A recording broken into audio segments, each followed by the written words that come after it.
ఇప్పుడు పీపీపీ. ఏంటి పీపీపీ? ప్రభుత్వ ప్రైవేట్ పార్టిసిపేషన్. నువ్వు చెప్పు, దమ్ముంటే రాసి నీ జీవోలో పెట్టు. గవర్నమెంట్ మెడికల్ కాలేజీ ఫీజులే ఇక్కడ కూడా ఉంటాయి, అలాగే డొనేషన్స్ ఉండవు, అదనపు ఫీజులు చేయడానికి వీల్లేదు. ప్రభుత్వ వైద్య కళాశాలలో ఎలాంటి ఫీజులు ఉంటాయో అట్లాంటి ఫీజులతోనే ఇది నిర్వహించాలి అని చెప్పగలగాలి. మరి జీవోలో పెట్టు. పెడతారా? ఎందుకు పెడతారు? పెడితే హ్యాపీయే కదా. అప్పుడు అంత ఎంత పచ్చి అబద్ధం అంటే ఆయన మాట్లాడిన దాంట్లో ఒకటే మెడికల్ కాలేజీ ప్రారంభించారు. ఇంతకంటే మోసం ఇంకేమైనా ఉంటుందా? ఓపెన్ మోసం. చూపించారు మెడికల్ కాలేజీలు ఆరంభమైంది. 5వ మెడికల్ కాలేజీకి 6వ మెడికల్ కాలేజీ ఏది పాడేరు దీని మన దీని పులివెందులది 50 సీట్లు ఓకే కూడా అయినాయి. వద్దంది పులివెందులది, వద్దంది ఈ గవర్నమెంట్ వచ్చాక. పాడేరుది క్లాసులు కూడా బిగిన్ దాన్ని మళ్ళీ ఆపుకొచ్చారు. ఇప్పుడు అది పీపీపీ కింద ఇస్తున్నారు.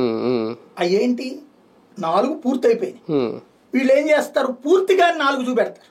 ఒక రకంగా అమ్మేసుకోవడం అనొచ్చు. దీన్ని అమ్మేయడం కాదు, దోచి పెట్టడం.